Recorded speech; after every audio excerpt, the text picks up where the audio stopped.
Hello everyone, मेरा नाम श्वेता प्रियदर्शी है और 65th बीपीएससी में मैंने 33rd रैंक प्राप्त किया है और इसी के बाद मेरा सिलेक्शन बिहार एडमिनिस्ट्रेटिव सर्विस में हुआ है। तो आज ये सेशन है आपके डाउट्स क्लियर करने के लिए, और किसी भी तरह का कोई भी डाउट आपके दिमाग में हो, प्रीलिम्स, मेंस, इंटरव्यू या फिर मोटिवेशन से रिलेटेड, तो बताइए। Rajat Gupta ji, good evening. Ashish Kumar ji, hi. Thank you Naveen Nayan जी।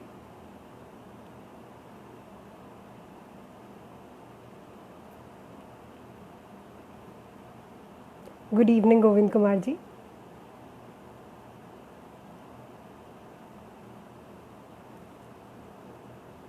तो सबसे पहले मैं अपने बारे में आपको एक बैकग्राउंड बताना चाहूँगी।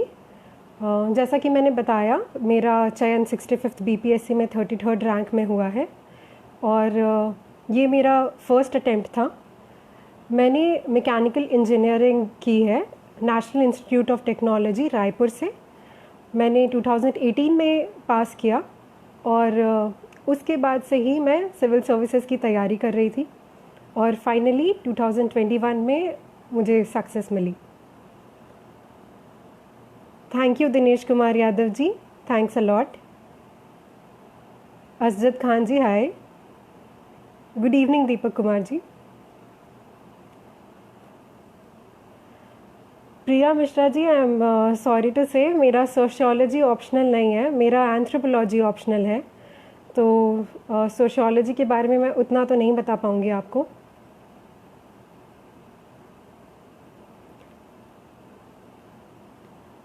हेलो एवरीवन, हाय गौरव गुप्ता जी।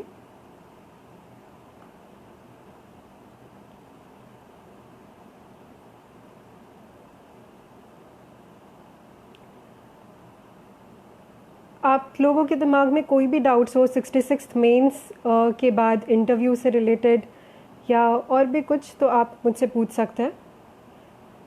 अनुराग मिश्रा जी, मॉडर्न हिस्ट्री के लिए स्पेक्ट्रम और बुक का भी नाम बताइए। अनुराग जी, मैंने स्पेक्ट्रम ही फॉलो किया था अपने प्रीलिम्स के लिए, और अगर आपको प्रीलिम्स की तैयारी ऐसे कंसाइज वे में करनी है तो आप ल्यूसेंट भी फॉलो कर सकते हैं। ल्यूसेंट में आपको फैक्ट्स बहुत कंसाइज वे में मिल जाते हैं, तो आप चाहें तो आप ल्यूसेंट फॉलो करें या फिर आप एनसीईआरटी की जो बुक है वो भी आप फॉलो कर सकते हैं, जो 11th-12th की मॉडर्न हिस्ट्री की है। Thank you Ashish Kumar ji, Dimple Jyoti ji, thanks a lot.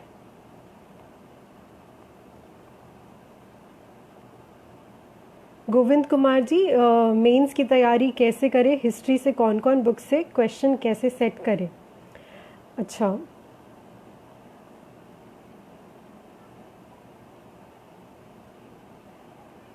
जी, तो पहले गोविंद कुमार जी, मैंने आपका सवाल पढ़ लिया है, मैं उसको भी एड्रेस करती हूँ। इससे पहले मैं अपनी जर्नी के बारे में पहले आपको बता देती हूँ।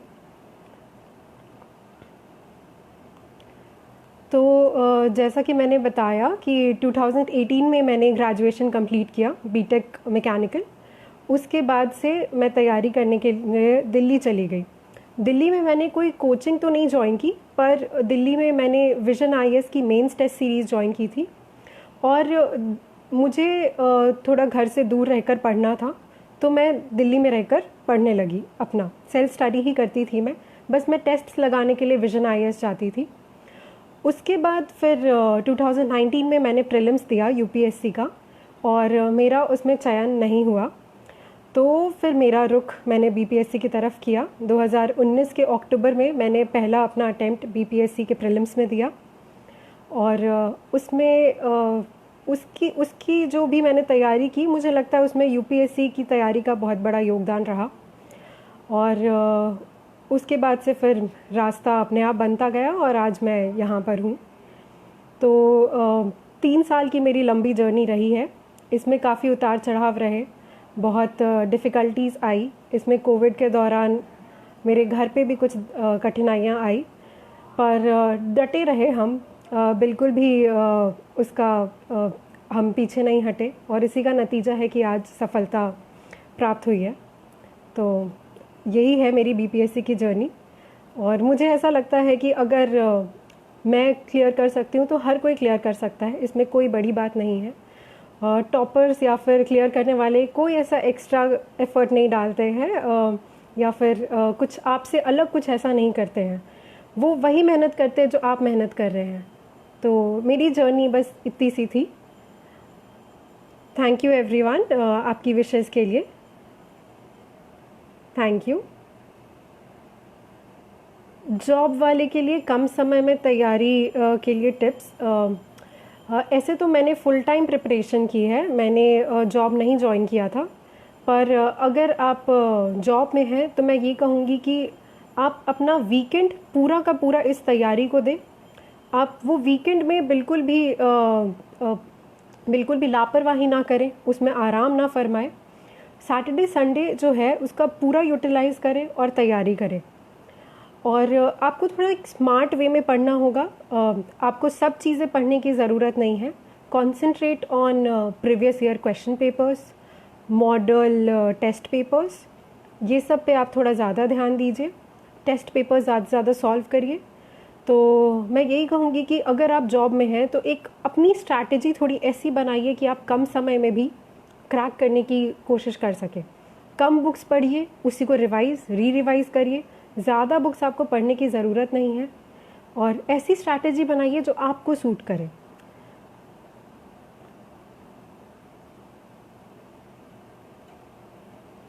धन्यवाद दिनेश कुमार यादव जी।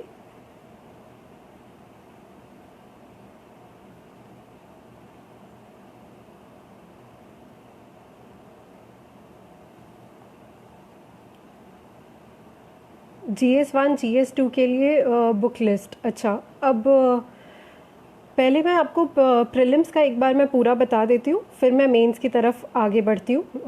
तो प्रीलिम्स में जो मैंने फॉलो किया था वो ये था कि जो भी इंडिया का है, मैंने इंडिया के लिए स्पेक्ट्रम पढ़ा था मॉडर्न हिस्ट्री के लिए, लक्ष्मीकांत पढ़ा था पॉलिटी के लिए, जियोग्राफी के लिए मैंने NCERT बुक पढ़ी थी क्लास 11th और 12th की।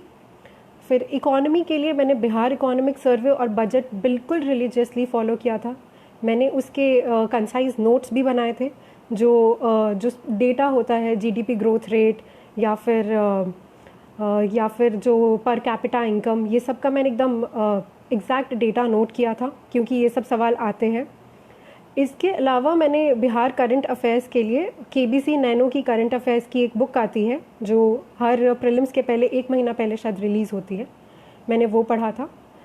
बिहार के जनरल स्टडीज़ के लिए मैंने KBC नैनो की ही बिहार समग्र इंग्लिश मीडियम की आती है, मैंने वो फॉलो किया था। और मैं वीडियोस भी देखती थी, जैसे स्टडी IQ के करंट अफेयर्स के वीडियोस आते थे BPSC के लिए, तो मैं वो भी फॉलो करती थी कि ताकि सब्सटैंशिएट हो पाए थोड़ा करंट अफेयर्स।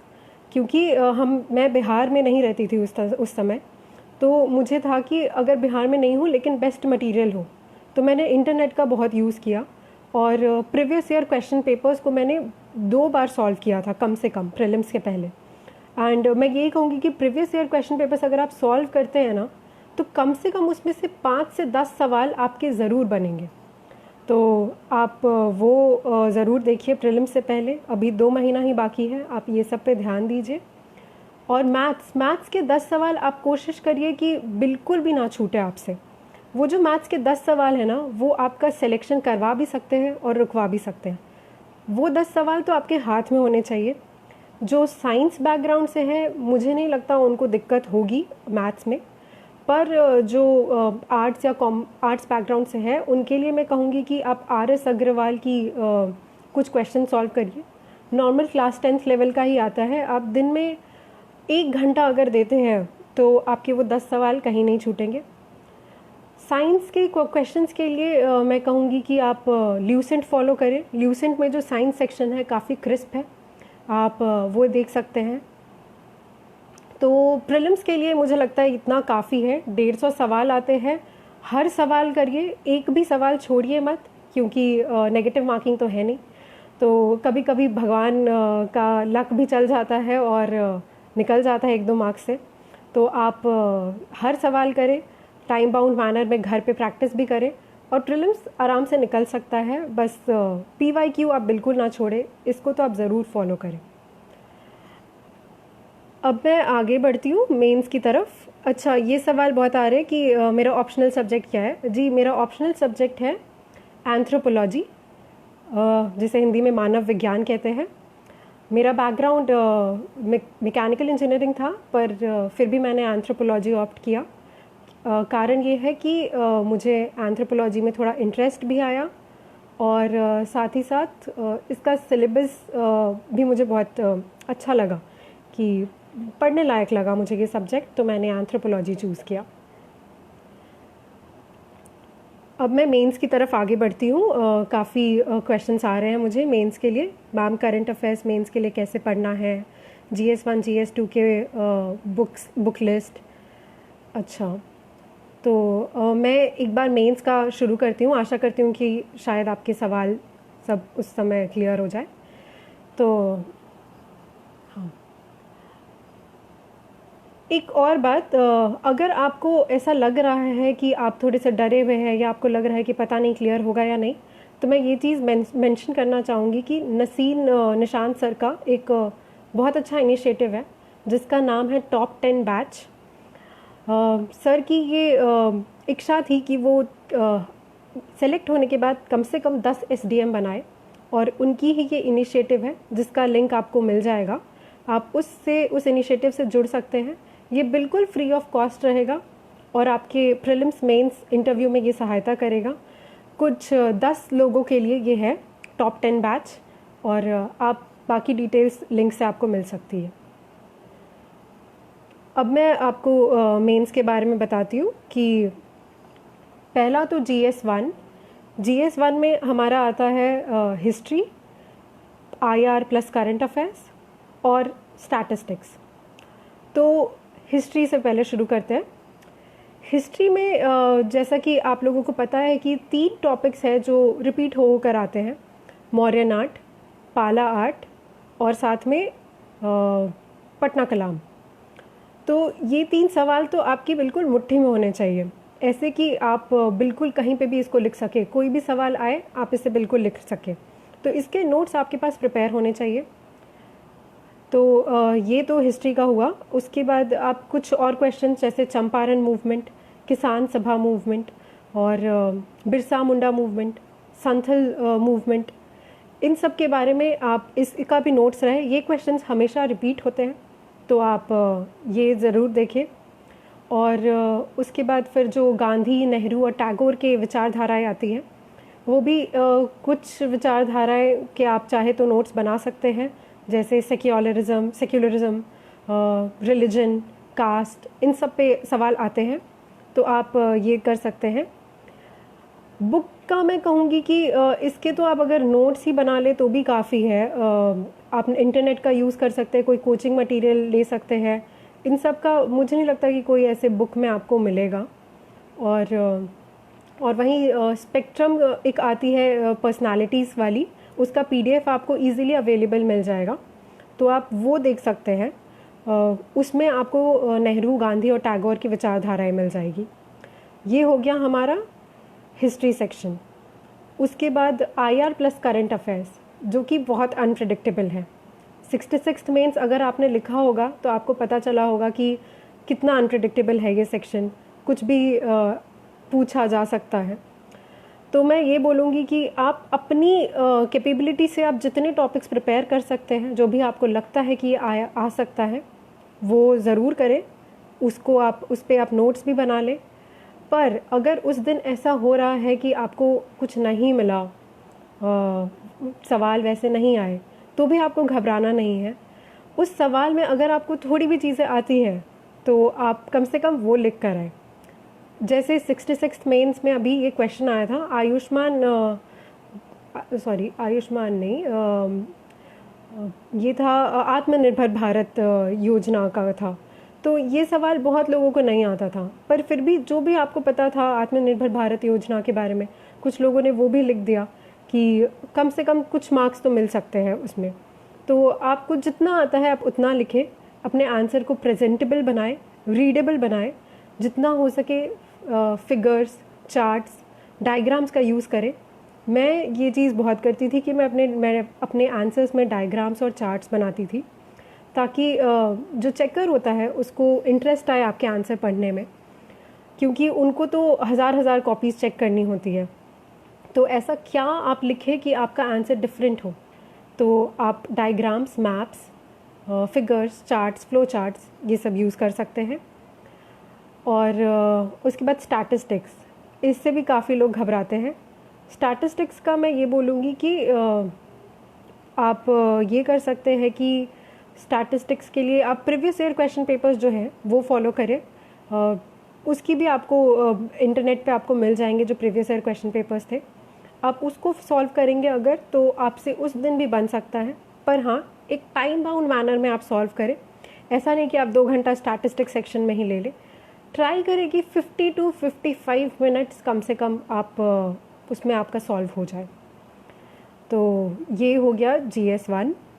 GS2 में आता है आपका इकोनॉमी, पॉलिटी और science and technology. Polity plus governance के लिए भी आप मैंने तो लक्ष्मीकांत फॉलो की थी, आप भी वो अगर चाहे तो वो फॉलो कर सकते हैं, या फिर आप NCERT की भी बुक फॉलो कर सकते हैं। इसमें आपकी गवर्नेंस का जो करंट अफेयर्स से थोड़ा बहुत रिलेटेड क्वेश्चंस हैं वो पूछे जाते हैं। जैसे 65th में एक क्वेश्चन आया था कि बिहार कैसे गवर्नेंस में आगे बढ़ रहा है। तो इसका आंसर आप बिहार इकोनॉमिक सर्वे से सब्सटैंशिएट कर सकते थे। बिहार इकोनॉमिक सर्वे अगर आपने पढ़ा है तो आपकी काफ़ी उसमें आंसर्स बनाने में आपको मदद मिल सकती है। तो पॉलिटी के लिए तो आप ये कुछ बेसिक बुक फॉलो कर सकते हैं। दूसरा, इकोनॉमी सेक्शन।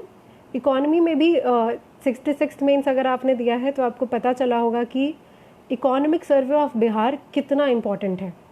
उससे अगर आपने वो पढ़ा था तो आपसे 66th मेंस के सवाल तो बने ही बने होंगे इकोनॉमी सेक्शन के। तो इकोनॉमिक सर्वे तो बिल्कुल स्किप नहीं करना है। और इसमें भी मैं ये बोलूँगी कि जो फैक्ट्स एंड फिगर्स हैं वो अगर आप कोट करते हैं तो आपका आंसर बहुत अलग बन जाता है। तो आप ये ज़रूर करें कि इकोनॉमी में आप फैक्ट्स और फिगर्स जो इम्पॉर्टेंट हैं वो लिखें। और बाकी क्वेश्चंस थोड़े से डायनामिक आते हैं, तो आप सिर्फ स्टैटिक पे रिलाई ना करें, करंट अफेयर्स पढ़ते रहें, क्योंकि इसी से आपका आंसर अलग बनेगा, वरना सभी के आंसर ऑलमोस्ट एक जैसे हो जाते हैं। तो ये उसके बाद साइंस एंड टेक्नोलॉजी सेक्शन आता है। इसमें मैं बोलूँगी कि आप अगर आपने प्रीवियस ईयर क्वेश्चन पेपर्स देखे हैं तो आप एक सेट ऑफ टॉपिक्स प्रिपेयर कर सकते हैं कि क्या आता है। जैसे कि स्पेस साइंस इसरो के क्वेश्चंस ऑलमोस्ट 2 साल बीच करके रिपीट हो ही जाते हैं। 66th मेंस में भी इसरो का क्वेश्चन आया था। तो ये आप एक लिस्ट ऑफ टॉपिक्स प्रिपेयर करें। जैसे ये इसरो हो गया, न्यूक्लियर टेक्नोलॉजी हुई, फिर पॉपुलेशन कंट्रोल, ये सब पे भी सवाल आए थे 65th में, और वेस्ट टेक्नोलॉजी।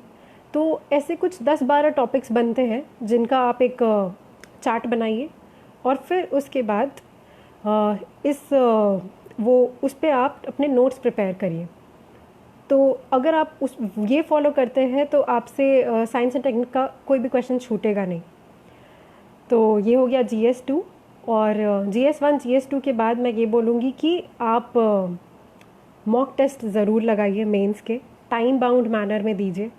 कोशिश करिए कि 3 घंटे क्या 2 hours 50 minutes में कम से कम आपका पूरा पेपर बन जाए। क्योंकि उस दिन मेन एग्ज़ाम वाले दिन तो ऐसे भी थोड़ा सा प्रेशर होता है, आपको आगे पेज नंबर्स भी भरने होते हैं। तो इसलिए आप मॉक टेस्ट लगाएं, घर पे बैठ के या फिर कोचिंग जा कर के, जहाँ भी आपको कंफर्टेबल लगता है टेस्ट्स दे। मेंस का टेस्ट देना बहुत ज़्यादा ज़रूरी है। उसके बाद हिंदी सेक्शन, तो हिंदी का जो क्वेश्चन पेपर होता है पहला, वो तो क्वालिफाइंग होता है। मुझे नहीं लगता उसमें किसी को कोई दिक्कत होती होगी। फिर भी मैं कहूँगी कि एक दिन पहले या एक रात पहले ज़रूर पढ़ के जाएं, ओवर कॉन्फिडेंस भी अच्छा नहीं होता। तो ये ज़रूर करें। और ये हो गया टोटल मेंस का। मेरा ऑप्शनल एंथ्रोपोलॉजी था, तो और बाकी मुझे जो भी बाकी ऑप्शनल सब्जेक्ट के क्वेश्चंस आ रहे हैं मैं वो बता तो नहीं पाऊँगी आपको। कुछ लोग मुझसे इकोनॉमिक्स ऑप्शनल पूछ रहे हैं, कुछ हिंदी लिटरेचर पूछ रहे हैं, तो आई एम रियली सॉरी, मैं उतना आपको बता नहीं पाऊँगी। पर मेरा ऑप्शनल एंथ्रोपोलॉजी था और बहुत लोग मेरे से मीडियम भी पूछ रहे हैं। मेरा मीडियम इंग्लिश था। विकास कुमार जी पूछ रहे हैं कि 68th बीपीएससी के लिए कैसे प्रिपेयर करें। देखिए 68th बीपीएससी तो अगले साल होने वाला है, अभी आपके पास समय है। आप ये 67th बीपीएससी का क्वेश्चन पेपर ज़रूर देखिएगा। आप उसके हिसाब और उसको घर पे बनाइएगा भी। मैं तो ये भी कहूँगी जो अगर इस बार एग्ज़ाम नहीं दे रहे हैं और चाह रहे हैं कि अगले साल वो एग्ज़ाम दें, तो आप इस टेस्ट पेपर को आप ज़रूर बनाइएगा, घर पे बैठ के ही बनाइएगा और देखिएगा कि आप कितने सवाल कर पा रहे हैं। उससे आपको अपनी तैयारी के बारे में भी पता चलेगा। और 1 साल है आपके पास, तो आप टाइम बाउंड मैनर में पढ़ें। आप एक अपना टाइम टेबल बनाएं कि कैसे कैसे सारे सब्जेक्ट्स कवर करने हैं।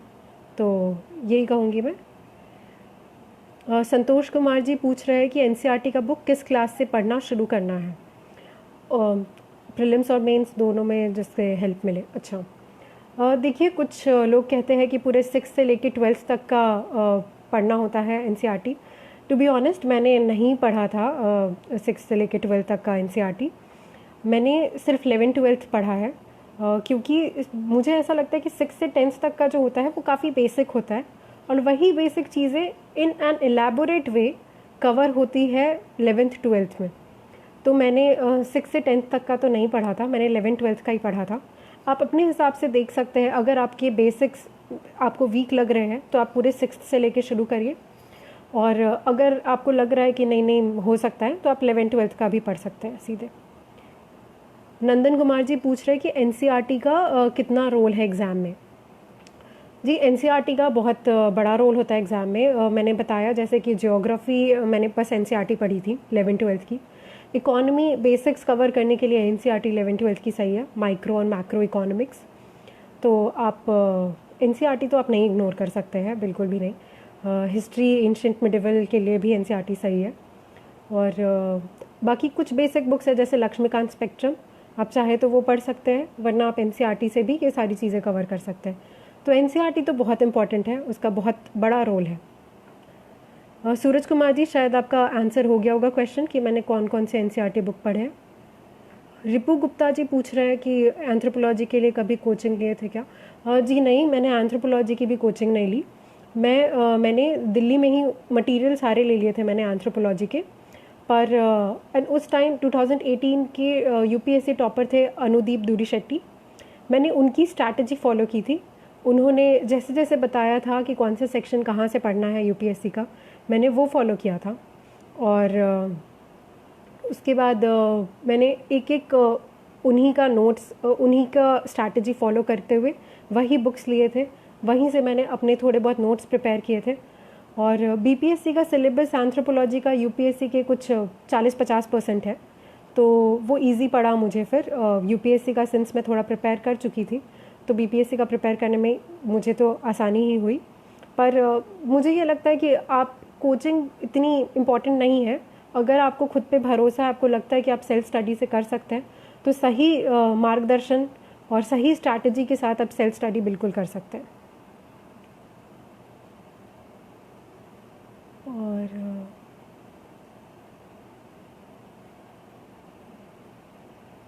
श्रवण कुमार जी बोल रहे हैं कि जो चीज़ भी पढ़ते हैं वो अगले दिन भूल जाते हैं। ये मेरे हिसाब से सबके साथ होता ही होगा कि कुछ पढ़े फिर भूल गए। स्पेशली जो फैक्ट्स और डेटा होते हैं वो होता है कि भूल गए कि क्या पढ़े थे, याद नहीं है अगले दिन। तो इसका बस एक तोड़ है, रिवाइज़ एंड री रिवाइज़, इसका और कोई तोड़ नहीं है। क्योंकि आप अगर रटेंगे भी तो कितना रटेंगे, मुझे ये लगता है कि फिर रटना भी आप बोर होने लगेंगे कि क्या करें, कितनी बार से एक ही चीज़ को पढ़े। तो आप ये करिए कि आपने एक चीज़ जो आज रात को पढ़ी है उसको कल सुबह उठ के फिर से पढ़िए। सुबह सुबह आपका दिमाग भी फ्रेश रहेगा, तो आप ऐसे आप रिवाइज़ कर सकते हैं और वो चीज़ रिटेन होगी। आपने रात को भी पढ़ा, आप सो गए, फिर आपने अगले दिन उठा और सीधे वही चीज़ पढ़ी जो आपने रात को पढ़ के सोया था। तो आप ये चीज़ फॉलो करिए, शायद आपको हेल्प मिले। रोहित पाल जी पूछ रहे हैं कि कंटिन्यूटी कैसे बनाए। देखिए, आप अगर आपसे हो सके तो आप एक टाइम टेबल बनाइए, कंटिन्यूटी उसी से आएगी। ये है कि आप ये अपने दिमाग में रखिए कि आपको इतना सेक्शन जो आपने टाइम टेबल में लिखा है वो आपको आज के आज कवर करना ही है, और उसमें बिल्कुल भी आप ढिलाई ना रखें। तो ऐसे ही आपको कंटिन्यूटी आ सकती है। खुद पे थोड़ा सा आपको कड़ाई बरतनी होगी कि आज सोना नहीं है ये सेक्शन बिना पढ़े, तो आप ये कर सकते हैं। सत्येंद्र कुमार जी, इकोनॉमिक्स के लिए क्या करें? जी, मैंने बताया था कि पीटी के लिए आप बिहार इकोनॉमिक सर्वे बजट पढ़ें, और मेंस के लिए भी इकोनॉमिक सर्वे बहुत ज़रूरी है, और करंट अफेयर्स के साथ आप सब्सटैंशिएट करें। और मेरा मीडियम इंग्लिश था।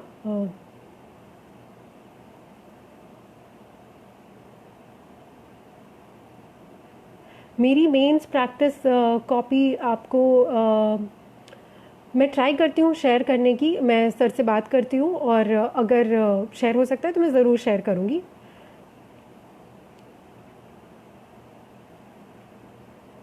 अच्छा, मुझसे पूछा जा रहा है कि एंथ्रोपोलॉजी ऑप्शनल हिंदी मीडियम में कर सकते हैं क्या?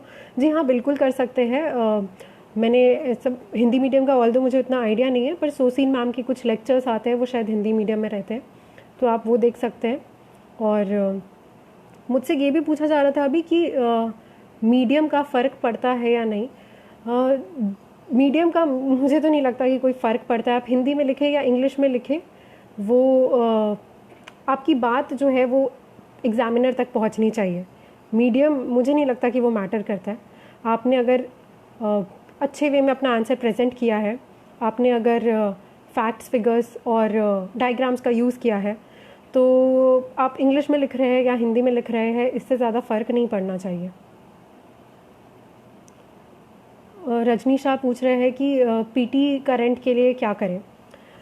बिहार करंट अफेयर्स के लिए आप केबीसी नैनो पढ़ सकते हैं। केबीसी नैनो की करंट अफेयर्स की 1 साल की मैगज़ीन आती है, आप वो पढ़ सकते हैं। उसमें इंडिया के भी कंटेंट रहता है।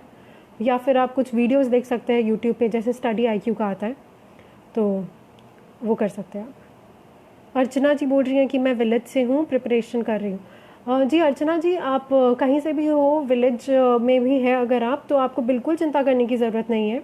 आजकल तो इंटरनेट की इतनी फैसिलिटी है कि घर घर तक आपको सारी जानकारियाँ मिल सकती है। कोई ज़रूरी नहीं है बड़े बड़े कोचिंग संस्थान में आपको एनरोल होने की। आप बिल्कुल घर बैठे भी प्रिपरेशन कर सकते हैं। बस आप सही मटेरियल चूज़ करिए। अगर आपको पीडीएफ मिल रहा है तो उसका प्रिंट आउट जा कर के ले लीजिए। तो आप कहीं से भी हो, आप बिल्कुल तैयारी कर सकते हैं। राजपूत प्रिंस सिंह, ऑप्शनल कैसे चयन करें? ऑप्शनल के लिए मैं ये कहूँगी कि जैसे अभी आपने बहुत बहस सुनी होगी कि ये ऑप्शनल अच्छा है, ये ऑप्शनल बुरा है, तो मैं ये बोलूँगी कि ऑप्शनल अच्छा बुरा नहीं होता। मेरा एंथ्रोपोलॉजी था। एंथ्रोपोलॉजी भी उतना फेमस सब्जेक्ट नहीं कहते हैं बीपीएससी में, एज़ कम्पेयर टू बाकी जैसे ज्योग्राफी है, हिस्ट्री है, मैथली है, हिंदी लिटरेचर है। तो बट फिर भी मेरा रिज़ल्ट आया है। तो मैं ये बोलूँगी कि अगर आप आंसर अच्छा लिखते हैं तो आपका ऑप्शनल क्या है उस पर उतना मैटर नहीं करता है। आपकी पकड़ होनी चाहिए उस सब्जेक्ट पे। आपने जो आंसर्स लिखे हैं वो बिल्कुल समझ आना चाहिए एग्ज़ामिनर को। एग्ज़ामिनर को लगना चाहिए कि हाँ, इसको पता है ये ऑप्शनल क्या है, तो आप वो करें। Rohit Pal ji, I am sorry, geography optional का मैं कुछ बता नहीं पाऊँगी। एक क्वेश्चन कितने पेज में लिखना होता है? हाँ, देखिए, जो GS1 GS2 के पेपर्स होते हैं वो 36 पेजेस के होते हैं। सेम ऑप्शनल के भी 36 पेजेस के होते हैं। तो GS1 GS2 में 8 सवाल आते हैं। तो आप इसे डिवाइड कर सकते हैं कि कम से कम आप 4 पेज लिखें हर आंसर में, 4 to 4.5, उससे ज़्यादा नहीं। ऑप्शनल में 6 क्वेश्चंस होते हैं, तो आप उसको ऐसे डिवाइड करें कि हर एक क्वेश्चन में 6 पेजेस कम से कम कवर हो। मेंस राइटिंग के लिए मैं बोलूँगी कि आप प्रैक्टिस करें, टाइम बाउंड मैनर में आंसर लिखने की कोशिश करें। मेंस के लिए एक ही तोड़ है कि आप लिखिए, बिना लिखे नहीं होने वाला है।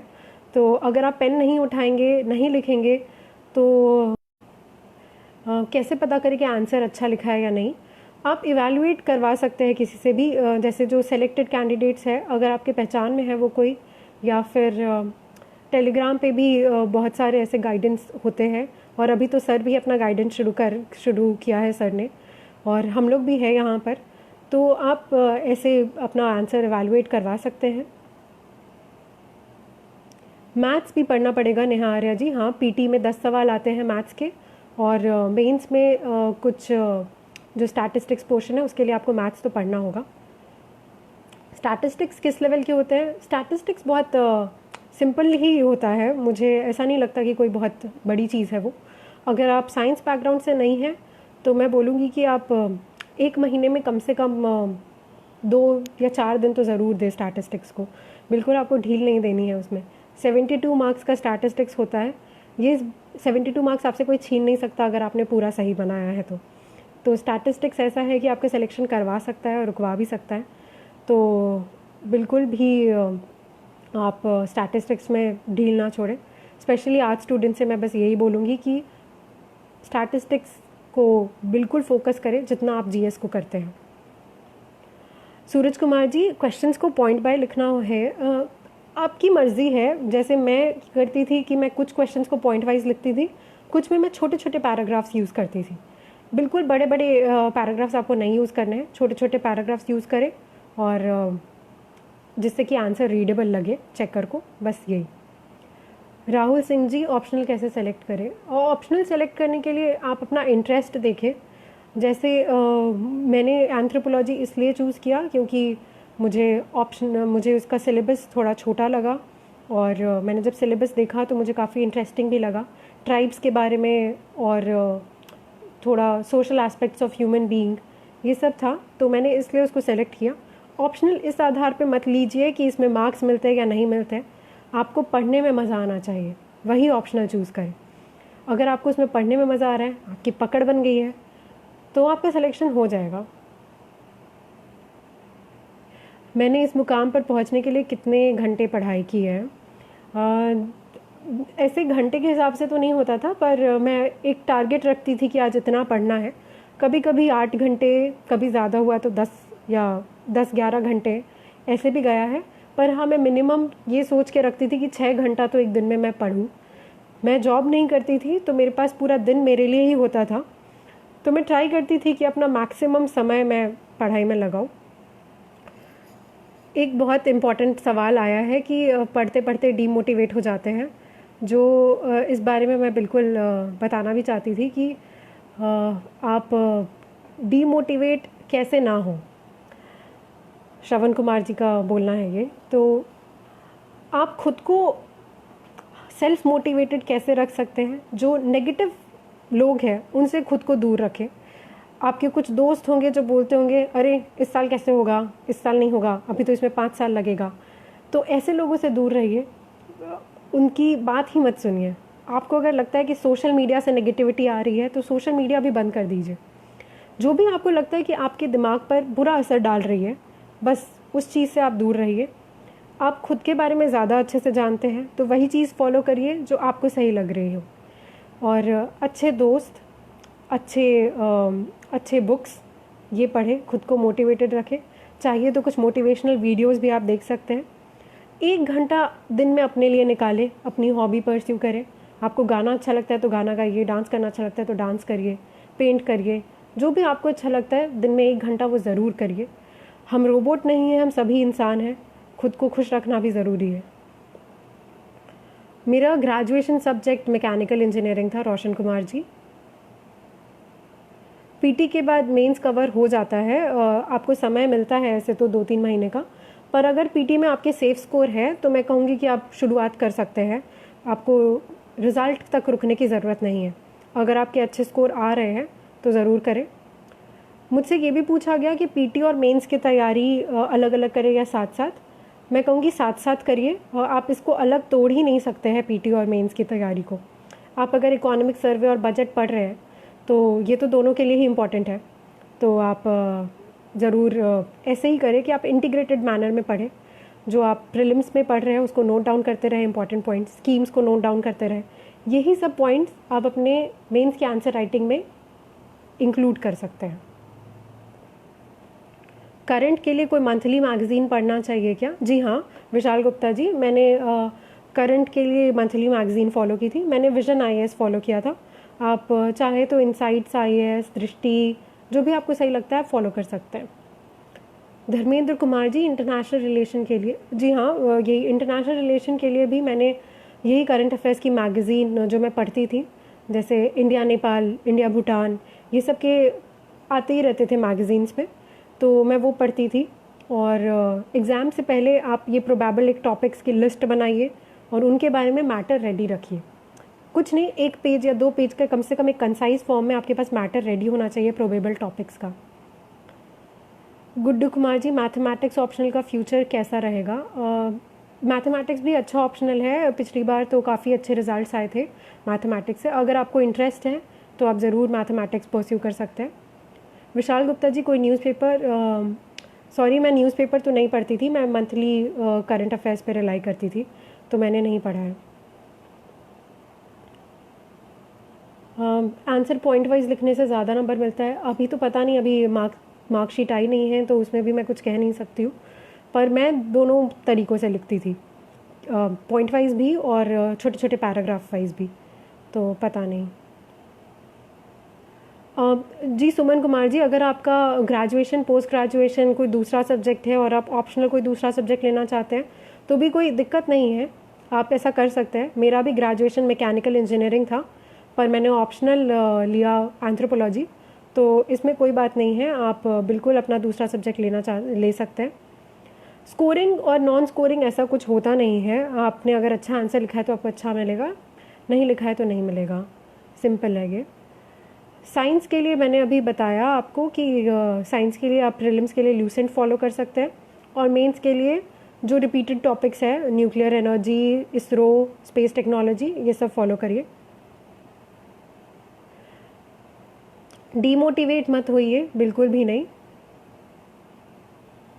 ज़्यादा कहाँ फोकस करें, ज़्यादा प्रीलिम्स है तो आप प्रीलिम्स पे पहले फोकस करिए, 2 महीना बचा है, और प्रीलिम्स हो जाने के बाद तुरंत अपनी मेंस की तैयारी में लग जाइए।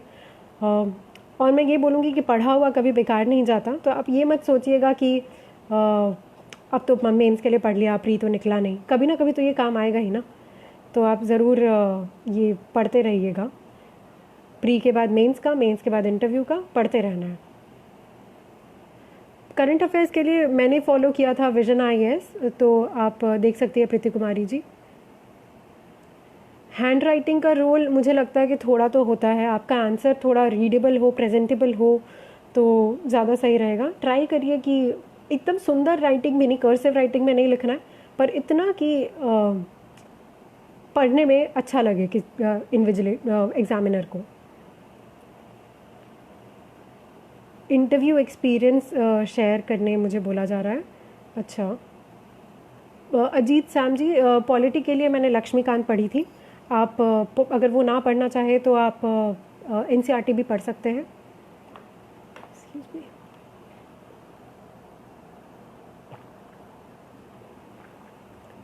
राकेश पांडे जी, बिहार स्पेशल के लिए आप मैंने फॉलो किया था केबीसी नैनो की बिहार समग्र, इंग्लिश मीडियम की, उसकी हिंदी मीडियम भी आती है, आप वो कवर कर सकते हैं।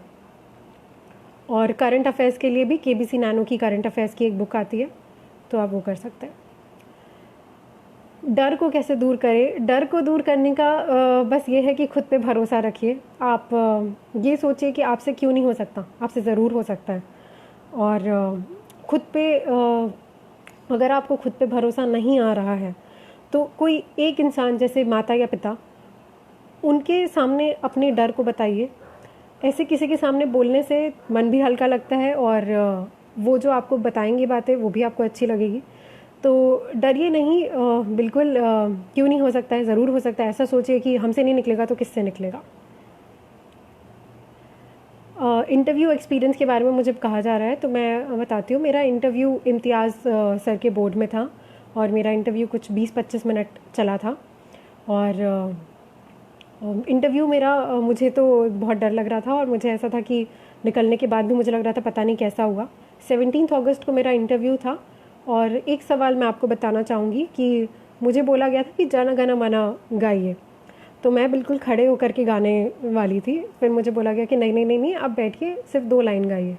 तो मुझे लगता है ये बहुत अच्छा रोल प्ले किया कि मैं खड़ी होने लगी तो उनको लगा कि हाँ, आई एम अवेयर कि नेशनल एंथम गाने के लिए खड़े होना होता है, और मैंने वो रिस्पेक्ट दिखाई, पेट्रियाटिज़म दिखाया।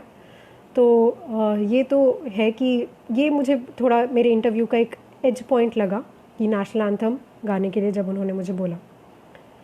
बाकी इंटरव्यू मेरा सही था, बिल्कुल मैं हम्बल थी, और मुझे अगर नहीं आता था कुछ तो मैंने सीधा सीधा बोला कि sorry sir, I don't know. Bluff करने की कोशिश नहीं की मैंने। और आप अगर sorry sir I don't know बोलते हैं तो भी मुझे नहीं लगता इससे कोई नेगेटिव इम्पैक्ट आता है। ये इनफैक्ट आपकी पॉजिटिविटी ही दिखाता है। इंटरव्यू के डर को आप दूर करेंगे सिर्फ मॉक इंटरव्यूज़ दे करके। और आप अगर चाहते हैं, आपको लगता है कि ज़्यादा डर लग रहा है, तो मिरर में खुद को देख के बात करिए।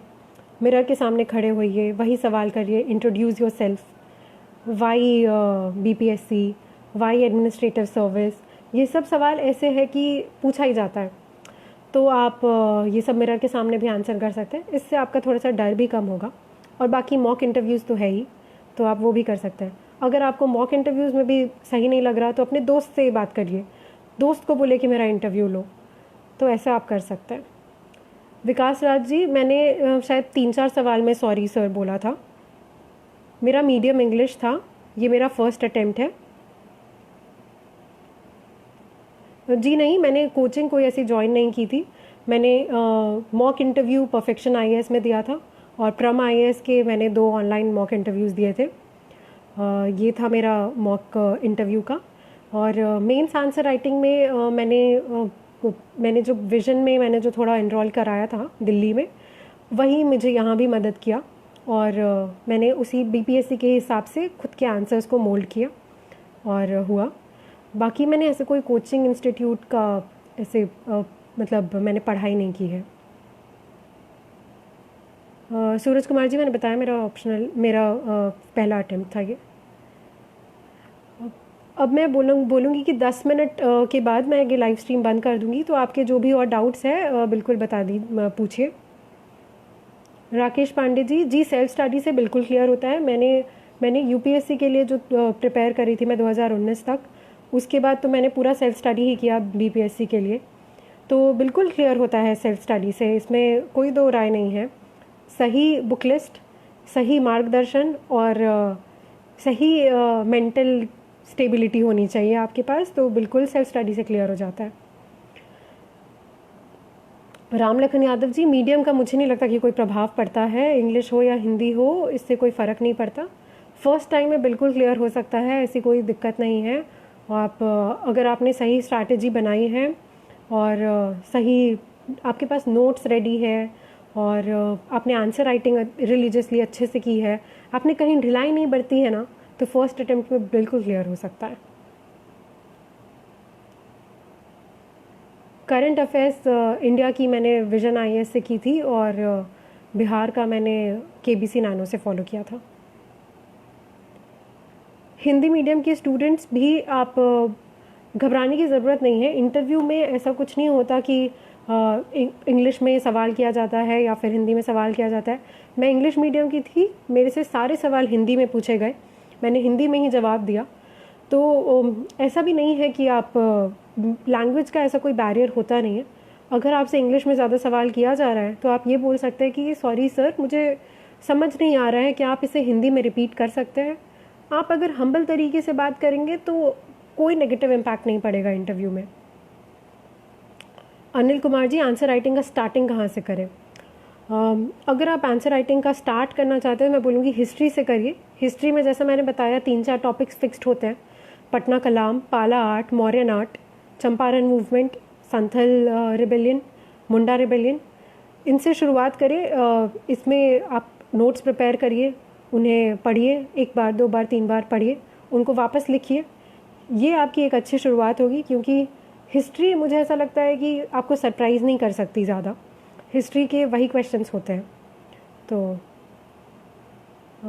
Thank you Abhishek Jha ji. नवरात्रि में जी हाँ मुझे सफलता मिली है। सूरज कुमार जी, सेल्फ स्टडी ठीक रहता है, सेल्फ स्टडी में कोई दिक्कत नहीं है। इनफैक्ट सेल्फ स्टडी ऐसा है कि आप अपनी सफलता या अपनी विफलता के लिए आप किसी को ब्लेम ही नहीं कर सकते। क्या ये इसके लिए सिर्फ आप ही जिम्मेदार होंगे। तो सेल्फ स्टडी भरोसे वाली चीज़ है कि आपको खुद पे भरोसा है, आपको अपनी स्ट्रैटेजी पे भरोसा है, तो बिल्कुल सेल्फ स्टडी करिए। मिथुन कुमार जी, थैंक यू।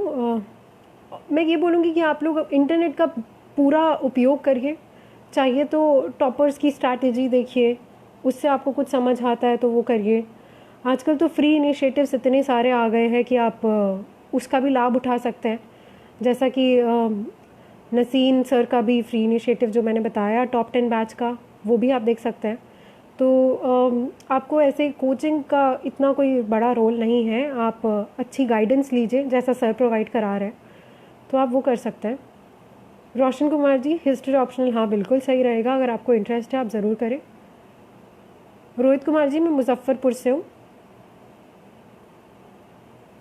जी हाँ, इंटरव्यू में ग्रेजुएशन के सवाल आए थे, मुझसे पूछे गए थे थोड़े बहुत मैकेनिकल इंजीनियरिंग से क्वेश्चंस, ज़्यादा नहीं, बिल्कुल बेसिक सवाल पूछे गए थे कि मैकेनिकल इंजीनियरिंग का क्या उपयोग होगा यहाँ पर, और थोड़े बहुत कोल के टाइप्स, ऐसे बहुत बेसिक सवाल, ऐसे कोई बहुत डीप क्वेश्चंस मुझसे नहीं पूछे गए थे। जी हाँ, स्टार डस्ट और हरित ऐप वाले क्वेश्चन से कैसे डील करें, मैंने वो क्वेश्चन स्किप कर दिया था 66 मेंस में, क्योंकि मुझे आइडिया नहीं था। मैंने बाकी 3 किया था क्योंकि थोड़े बहुत आइडिया थे मुझे उसमें। पर अगर आपको बाकी क्वेश्चंस में भी आइडिया नहीं हो और ये है, तो थोड़े बहुत आप around like do not beat around the bush, पर कम से कम उसके थोड़े बहुत अराउंड इंट्रोडक्शन वगैरह तो आप कम से कम लिख सकते हो उसका। क्वेश्चंस अटेम्प्ट करने के लिए मैंने क्या स्ट्रैटेजी अपनाई जी, पीटी में मैंने पहले तो 10 क्वेश्चंस मैथ्स के मैं तुरंत कर लेती थी। मेरा बैकग्राउंड भी साइंस का है, तो सबसे पहले मैं मैथ्स के क्वेश्चंस करती थी। उसके बाद फिर मैं 1 से लेकर के 150 तक जैसे अटेम्प्ट करना होता था वैसे करती थी। सिंस नेगेटिव मार्किंग नहीं है तो आप सारे बिल्कुल सॉल्व करिए, तो सारे क्वेश्चंस करिए, एक भी क्वेश्चन छोड़िए मत प्रीलिम्स में। विशाल गुप्ता जी, मेरा प्रथम प्रयास था। रिपू गुप्ता जी, 68 पीपीएससी की नोटिफिकेशन अगले साल ही आएगी।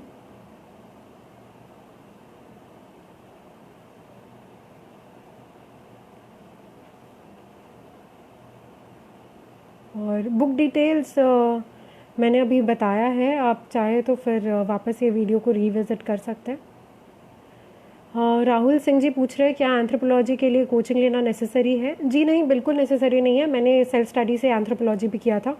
आप किसी टॉपर का गाइडेंस फॉलो कर सकते हैं, जैसे मैंने अनुदीप दुरीशेट्टी का मैंने फॉलो किया था, तो मैंने वो फॉलो किया था और उनकी जो भी स्ट्रैटेजी थी मैंने वही वैसा ही किया था। तो आप चाहे तो आप किसी ऐसे टॉपर की स्ट्रैटेजी फॉलो कर सकते हैं और अपने नोट्स बना सकते हैं, वैसे ही अपनी बुक सेलेक्ट कर सकते हैं। एंथ्रोपोलॉजी की पीडीएफ भी आपको बिल्कुल अवेलेबल होती है फ्री में इंटरनेट पे, तो आप वो भी यूज़ कर सकते हैं। बिल्कुल सेल्फ स्टडी से कोई भी सब्जेक्ट हो सकता है, मैंने तो सेल्फ स्टडी से ही एंथ्रोपोलॉजी किया था।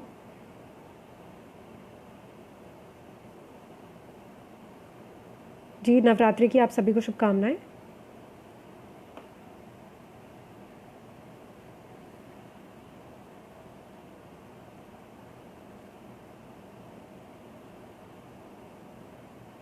बीपीएससी मेंस में टोटल कितने क्वेश्चंस करने होते हैं जी, सारे क्वेश्चंस करने होते हैं, तो आप एक भी क्वेश्चन स्किप नहीं कर सकते।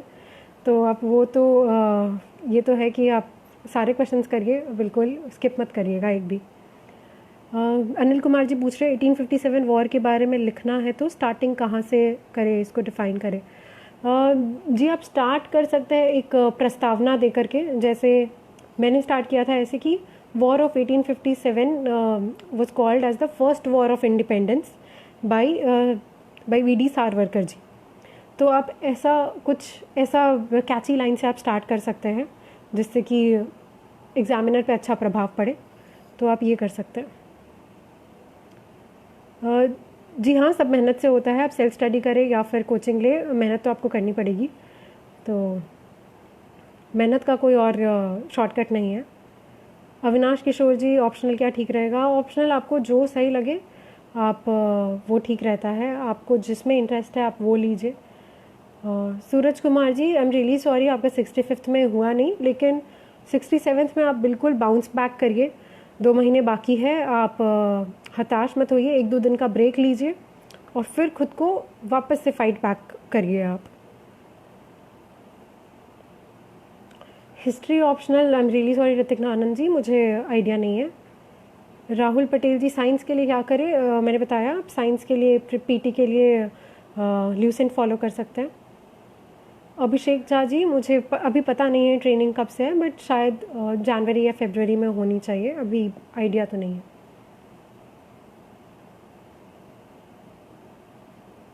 मैं ऐसे घंटों के हिसाब से नहीं पढ़ती थी, 8 से 10 घंटे में ट्राई करती थी कि पढूं।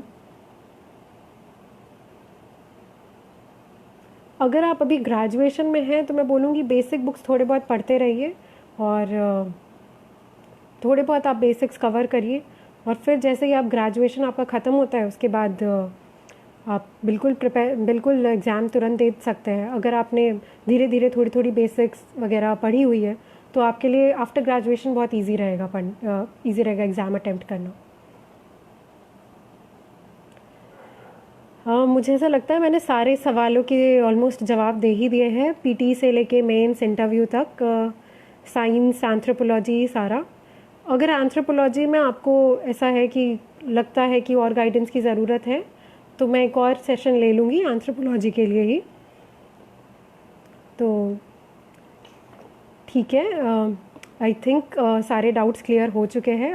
मैंने बता दिया है सब कुछ ऑलमोस्ट, आई गेस, स्ट्रैटेजी और बुक्स वगैरह। ये वीडियो आपको बाद में भी अवेलेबल हो जाएगा तो आप वापस रिविज़िट भी कर सकते हैं। ठीक है, thank you so much, thank you everyone ये लाइव सेशन अटेंड करने के लिए। और थैंक यू नसीन सर मुझे ये प्लेटफॉर्म देने के लिए ताकि मैं डाउट्स क्लियर कर सकूं। Thank you.